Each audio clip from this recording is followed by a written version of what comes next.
Namo tassa bhagavato arahato samma sambuddhassa. Namo tassa bhagavato arahato samma sambuddhassa. Namo tassa bhagavato arahato samma sambuddhassa. Theravada Buddhism series, Dhamma talk number 53. Kamma of speech. Vaci Kamma. The speech or tongue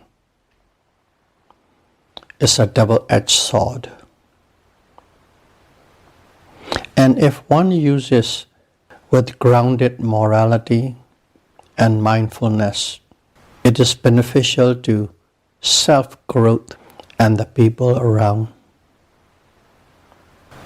But if one uses unmindfully with ill intent, it harms everybody, including the user.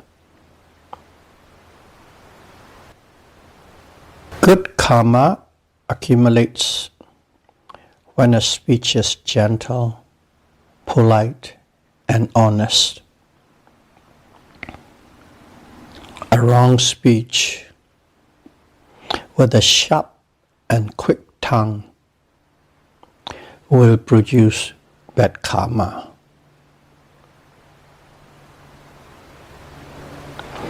Moral and mindful speech always give rise to wholesome, beneficial result.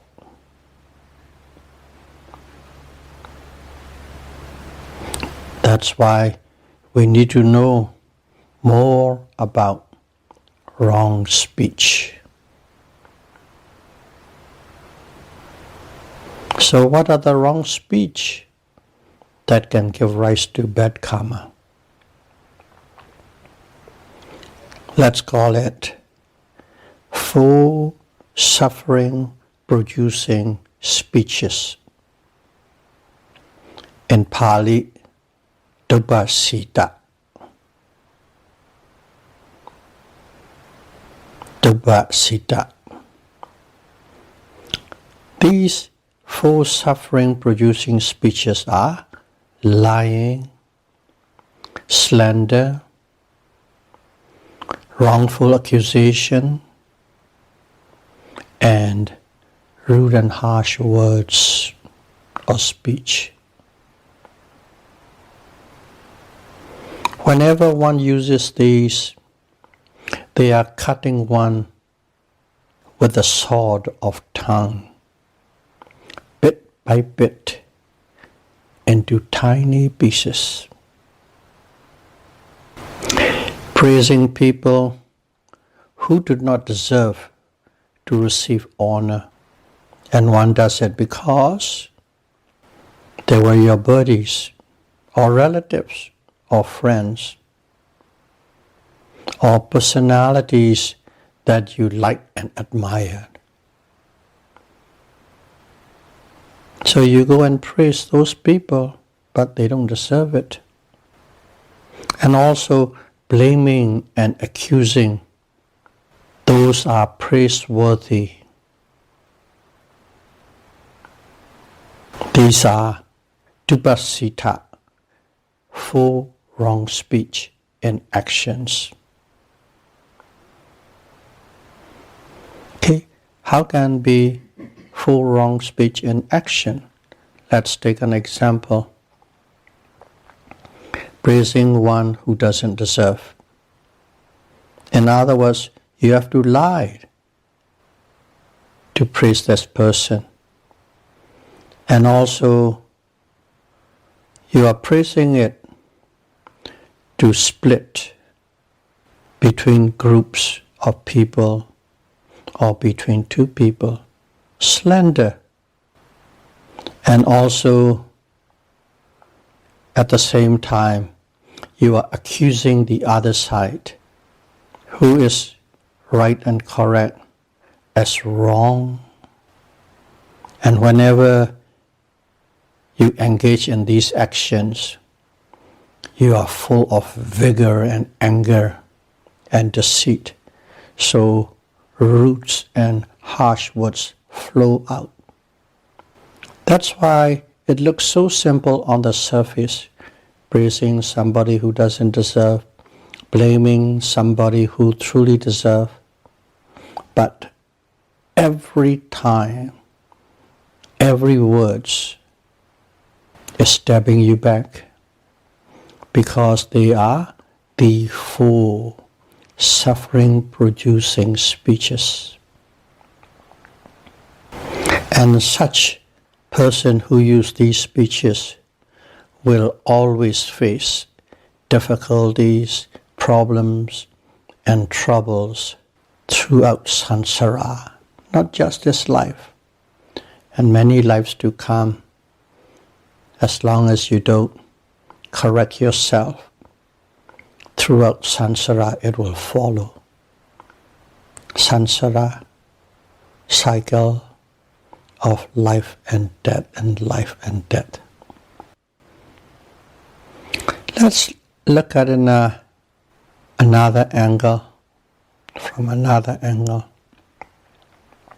By using speech, one put down another person who is endowed with virtues and morality. And through speech, one may uplift people who have no moral grounds. Such kind of actions, those people who use those speeches will not achieve progress in Dhamma practice. Even if one is practicing Dhamma, your progress will be stunted, stop. And also upon death, will never be reborn in the pleasant realms, Sukati, Bhumi, such as human with a good life conditions and devas. Those are Sukati, Bhumi, pleasant realms. The degree or intensity of the bad karma one accumulated or accumulates is directly related to the purity of the morals and ethics of a person that one is abusing. If you abuse, if you accused, if you slander towards a virtuous person who has moral purity, you will have a bigger, worse bad karma. The same accusation, but the quality of the person differs, and the karma accumulated also differs. Praiseworthy persons must be outstanding or must have outstanding morals and ethical characters.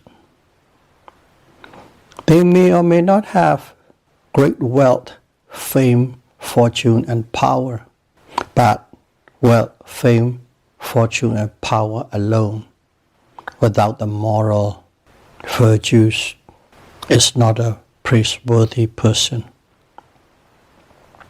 Correspondingly, of course, a blameworthy person has no moral values or ethical standards. This is how praiseworthy or blameworthy is viewed from the Buddhist point of view. Maybe many other groups have the same kind of point of view. It is not a monopoly system. Suppose someone in person asks for forgiveness out of remorse. The consequences of wrong speech may be spared. You say something wrong, and you really feel sorry, remorseful, go there and sincerely ask for forgiveness. And if that person forgives you, then your consequences, bad karmas, may even be lifted or spared. But if that person, one had transgressed, already passed away, if that's the case, go to that person's grave and ask for forgiveness, or go to a location that you can identify that location with that person and ask for forgiveness. And if these are not available in your own place, make a special occasion just to ask forgiveness to that person who had passed away, whom you had transgressed. That may lift you up out of the bad karma. But sincerity and truly remorseful is the key. In the scriptures, one can read there, the consequences of accusing and discrediting the noble persons, mainly an arahant. The consequences of accusing and discrediting noble persons is worse than a gambler who has lost his entire wealth, lost the family support, and even become the slave to the debt holder. That's an example given how much suffering one could have to such a gambler. And insulting or accusing a noble person is, the consequences will be worse than that. It's written in the scriptures. So, to make a point of it, let us look into a story, a true story at the time of Buddha. The story of a bhikkhu, Sula Kolika. Sula Kolika. Sula is junior because there's another Kolika called Maha Kolika. Let's call it senior Kolika. That's another monk. This one is Sula Kolika, junior Kolika. No relationship, no connection. Just happen to have the same name. Sula Kolika parents donated a monastery for him because the parents are wealthy. So he was a bhikkhu, doesn't have to worry about the residence, monastery, and also the devotees. Everything set in place. One day, Elder Sariputta is the right-hand disciple of the Buddha in terms of wisdom. He was Parnam next to the Buddha. The Elder Sariputta and a group of monks who follows him came near this Kulika monastery.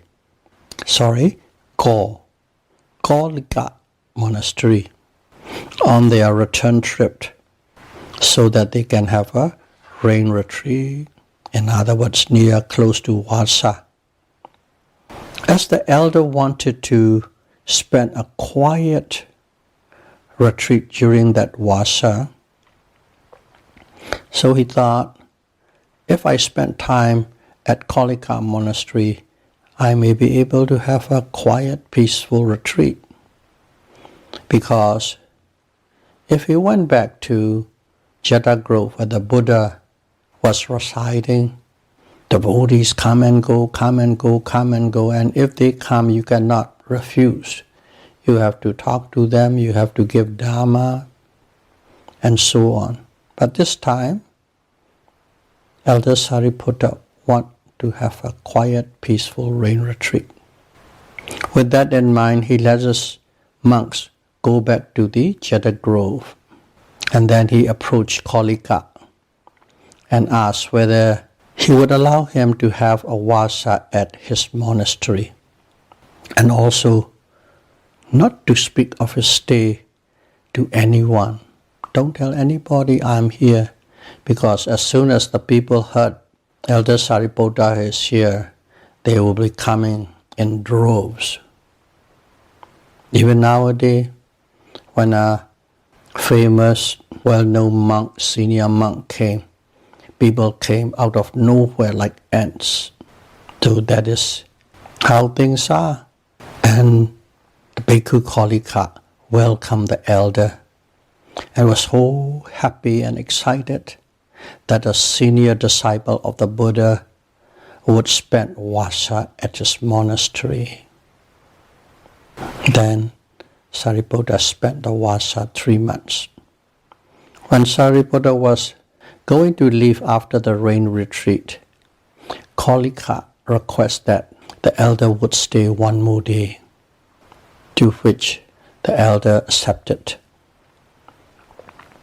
And then Kolika went around town, talked to the devotees and the public that Sariputta is here, come and pay respect. And when you say come and pay respect and give offerings, end of Vaci is where people donated a lot to the Sangha, because that's around October where all the grains were reaped and sold, have a lot of money, save, use what's necessary, and also donate. That's a time for big donations for people, because that is the greatest income month of the year. So he went around town and told. So of course, the next day all the people came over and donated a huge amount of offerings. But Kolika did it with an angle, because he knew these donations the elder would not take with him, and he will leave it at his monastery. So with that in mind, he was doing this whole scheme. Let's call it a scheme. The people came donate. And at that time, the elder looked at the group, the crowd, of course, give Dhamma talk, give lesson, and also say, solicited donations, any offering that is being solicited must not be used by any bhikkhus. In other words, monks cannot use any offering that is being solicited. Of course, there's an open clause. Open clause is, if the monk really needs it, he can ask his parents and relatives, close relatives, or the people who sponsor him to become a monk. Those are the only one the monk can ask if he is really in need of a material product. Other than that, the monks are not allowed to ask anything. And if you happen to ask, that offering cannot be used not just by that person, by any monks, if it is known. So that's Vinaya, the rule or the discipline the monks must have followed. So, because of that, devotees took all their offerings back home, and Kolika was left with nothing. So that is the situation, and Sariputta went back to the Jeta Grove, I guess, and then go out for the Dhamma tour around. That's more like a tradition. 3 months from full moon day of July to full moon day of October, the monks stay put in one place, practice as much as they can, as much as the condition allowed. And the remaining 9 months, they tour around, at that time in India, on foot, and teach Dhamma to all those who would like to hear and practice. Not to anybody They are not allowed to do missionary work. They just show up and show their presence. If somebody wishes to listen, and if they ask, then only one can deliver or teach Dharma. Okay, let's go back to the story again. Later, I don't know, a year later, 2 years later, at this time, the two elders, Elder Sariputta and Elder Moggallana. Moggallana is the left-hand disciple of the Buddha. His psychical power is bar none next to the Buddha. So they are the two most prominent Buddha's disciple, Savaka. They call Agga Savaka. Among the senior disciples, they are the top. And these two and a group of monks who follow them arrived back to the same monastery, Kalika monastery. When they got near, they visited that Kalika and stay there. But this time, the public already know who Sariputta is. They don't have to spread the news. They just know, hey, the two great disciples of Buddha's here. So they all went and donate great offerings. And then, of course, the elder has to do the proper Dharma work for the public. And also in there, the elders taught the people one more thing, that what a proper way to donate. A proper way to donate is your offering must be intended for Sangha. Sangha is not an individual, it is a group of monks. In a very precise way, it's a group of noble Arya monks. But as we don't know which monk is Arya or not, so we just collectively take every monk to whom the heads are shaven and the robes are wear. So keep that in mind. There's a distinction, but you don't or we don't have the power to distinguish between the Arya and non-Arya. So we took all as one. So when you donate a monk, in your mind, you must be intended and focused to the Sangha, not donating to an individual monk. That's a way to donate. So that's what Sariputta taught to the public. And they accepted, they donated properly, and the elder accepted it and divided all the offerings equally amongst all the monks who are in this monastery. Sariputta didn't say, Kalika 50%, the remaining 50 is for the others. Not that way. He said equally among the monks. So the people divided equally for all the monks, so Kalika also get one division. And then all the monks left with their donations because there are many monks, so they can carry, mostly these are robes, like maybe umbrellas, towels, slippers, in today's terms, these kind of things. So they left, and then Kalika was really furious because they stay at my monastery. The last time you said, I didn't even get anything the last time because monk said, you must not be solicited. And this time, all the devotees of the town, which are my devotees, came over and donate, and now it must be to the Sanghas. Everybody get a piece of the pie. And I only get one piece of the pie. I was very furious. So angry. I was there. And all the monks left. And because of that anger,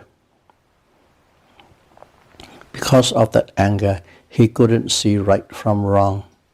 All that he felt was he was being ripped off. That's how he felt. My monastery, my town, my devotees, and so on, of course.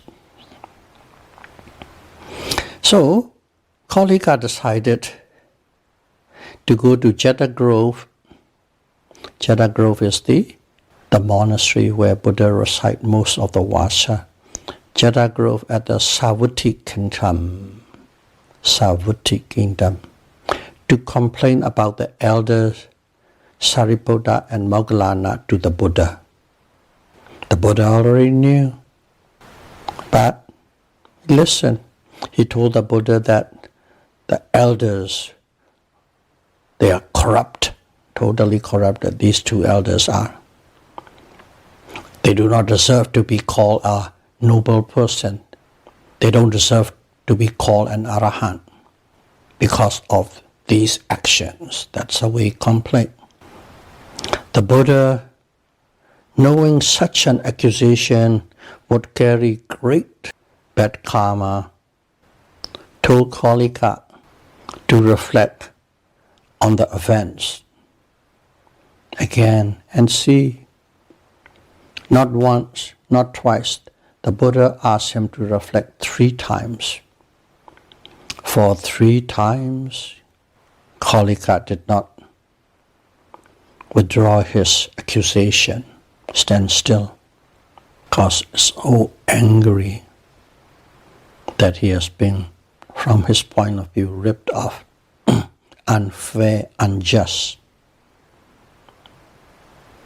And then, as he did not withdraw for the 3rd time, suddenly Kalika had a big case of allergic reaction.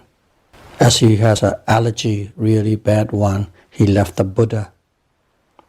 And before he reached the gate of the Jeta Grove, the monastery where the Buddhas and the monks were residing, before he reached the gate, the tiny skin reaction grew larger and larger and turned into blister, and finally it became infected instantly, maybe within 15-20 minutes, am I guessing, or 30 minutes.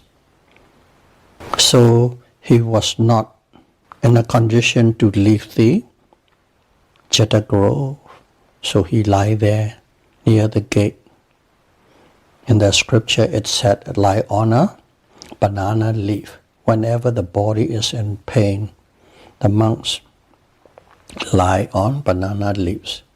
Probably it cushioned and it relieved the pain, I guess. At that time, in the Brahma realm, there's a Brahma called Turu.